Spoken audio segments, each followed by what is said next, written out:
Welcome to Democracy Now!, democracynow.org, the War and Peace Report. I'm Amy Goodman. We're broadcasting from Katowice, Poland. President Trump's personal attorney, Michael Cohen, has been sentenced to 3 years in prison for tax evasion, bank fraud, campaign finance violations, and lying to Congress. Cohen was sentenced after admitting he broke federal campaign finance laws by paying hush money to 2 women during the 2016 presidential campaign. The payments to adult film star Stormy Daniels and former Playboy model Karen McDougal were made to prevent them from speaking to the media during the presidential campaign about their alleged affairs with Trump. Federal prosecutors have said Cohen's crime was done in coordination with and at the direction of President Trump. At his sentencing, Cohen said, quote, "It was my own weakness and a blind loyalty to the man that led me to choose a path of darkness over light. I felt it was my duty to cover up his own dirty deeds," Cohen said. At a White House event on Wednesday, President Trump refused to answer questions about Michael Cohen.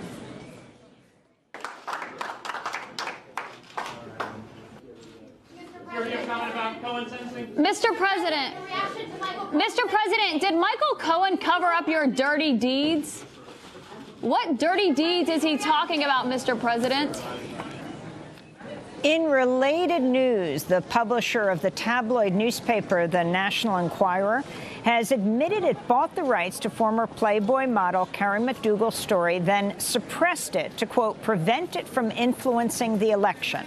The National Enquirer is run by longtime friend of Donald Trump's, David Pecker, who's now cooperating with prosecutors. He admitted meeting with Michael Cohen and another unnamed member of Trump's campaign in August of 2015.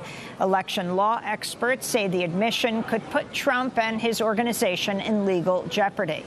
Richard Hazen, an election law professor at the University of California, Irvine, told the New York Times, quote, "It's looking a lot like an illegal and unreported in-kind corporate contribution to help the campaign, exposing the Trump campaign and Trump himself to possible criminal liability," he said. In breaking news on Yemen, a ceasefire has been reached for the strategic port city of Hodeidah. This comes on the final day of peace talks in Sweden between representatives of the Houthi rebel movement and members of Yemen's Saudi-backed government. UN Secretary General Antonio Guterres has described the move as an important step. The U.S.-backed Saudi war has devastated Yemen. A new report says over half of Yemen's 28 million people are now food insecure, with 5 million people in an emergency hunger situation and 65,000 in a catastrophe hunger situation, the most severe phase. In news from Capitol Hill, California Congressmember Nancy Pelosi has secured enough votes to become the next House Speaker after striking a number of deals to win over critics, including agreeing to a 4-year term limit. Pelosi held the position previously from 2003 to 2007. The Guardian newspaper is reporting the FBI kept files on a number of climate activists connected to the group 350.org. The files date from 2016, when 350.org was helping to organize the Break Free from Fossil Fuels campaign. While names have been redacted, the documents make reference to 3 peaceful protesters from Iowa who were arrested in Indiana while protesting at a BP refinery. The Guardian also reports the documents make an apparent reference to Bill McKibben, co-founder of 350.org. In response, McKibben said, quote, "Trying to deal with the greatest crisis humans have stumbled into should not require being subjected to government surveillance. But when much of our government acts as a subsidiary of the fossil fuel industry, it may be par for the course," he said. Here at the UN climate talks, 350.org Executive Director May Bouvi reacted to the news. We're here in Poland for the climate talks, where a number of activists have been stopped from coming, including many of our members. And today we learned that we're being spied on in the United States. This is an attempt to intimidate the climate movement. It's not working, and the movement's growing all the time. The New York Times has revealed the U.S. oil industry and the Koch brothers-funded American Legislative Exchange Council, or ALEC, have teamed up to wage a covert campaign to weaken the nation's car emission standards. A key player in the push to roll back the Obama administration's fuel efficiency standards has been Marathon Petroleum, the country's largest refinery. Meanwhile, the Times reports the oil industry lobby also ran a covert campaign on Facebook to urge people to support rolling back the fuel efficiency standards. In August, the Environmental Protection Agency announced it'll freeze Obama-era fuel economy standards at 2020 levels in the latest blow by the Trump administration against efforts to curb catastrophic climate change. In Britain, Prime Minister Theresa May has survived a no-confidence vote, ensuring she'll stay in power as contentious Brexit negotiations move forward. So here is our renewed mission: delivering the Brexit that people voted for, bringing the country back together, and building a country that truly works for everyone.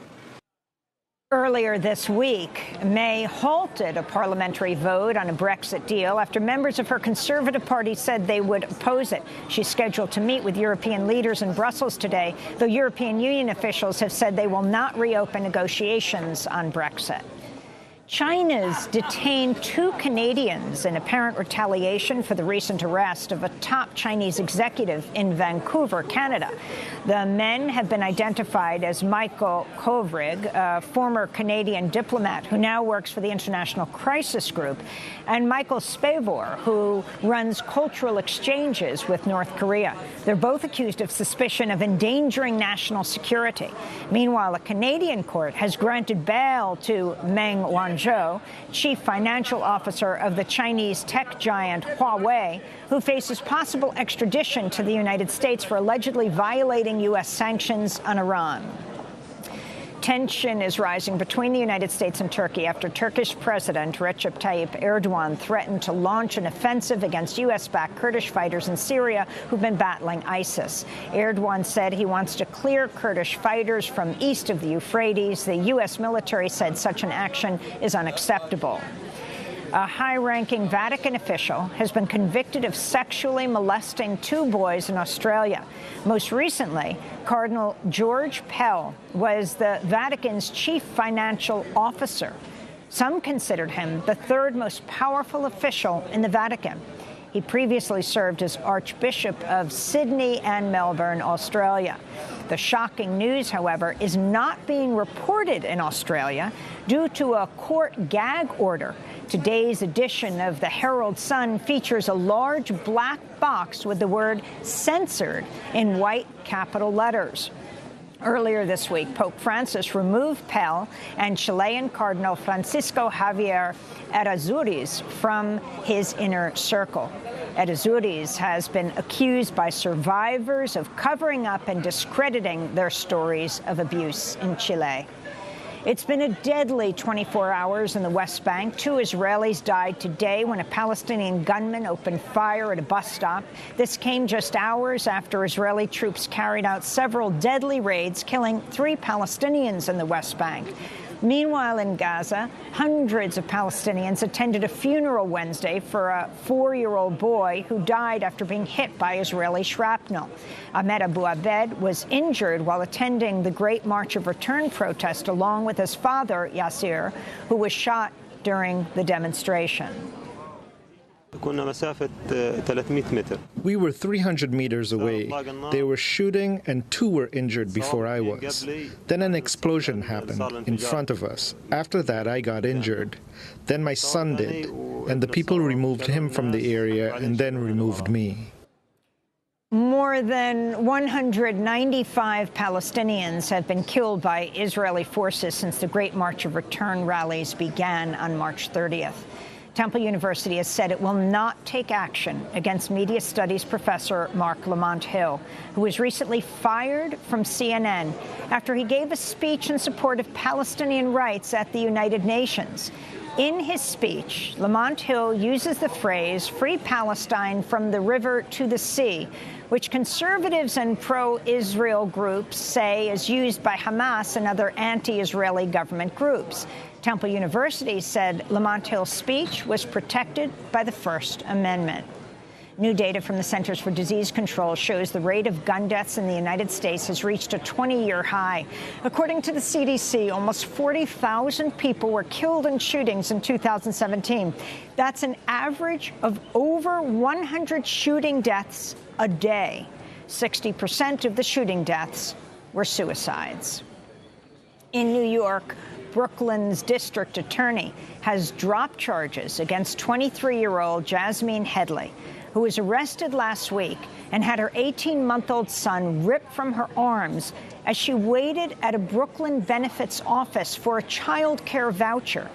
Video of the incident shows Headley clutching her son to her chest and screaming as she's pinned to the floor by NYPD officers who are wrenching the child out of her arms.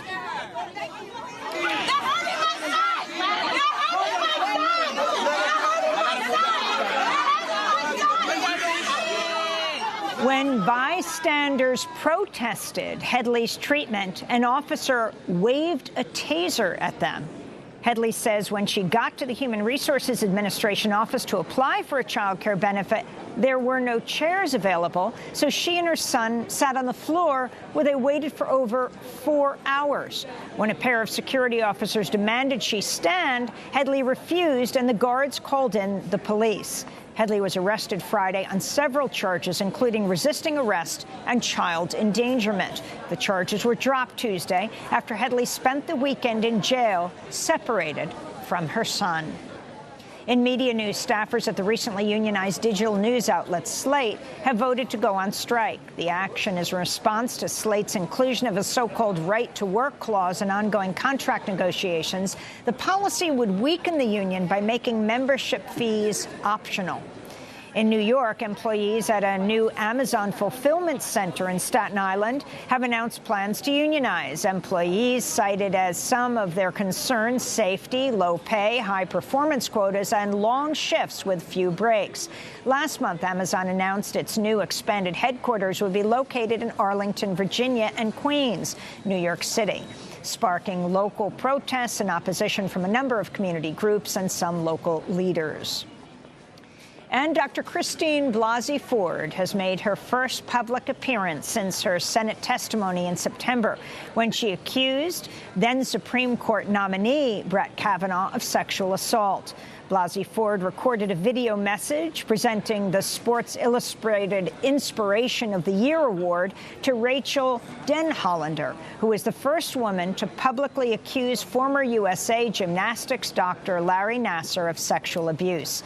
Nassar was accused of molesting 265 girls and women over decades and has received what amounts to multiple life sentences. This is part of Dr. Christine Blasi Ford's message.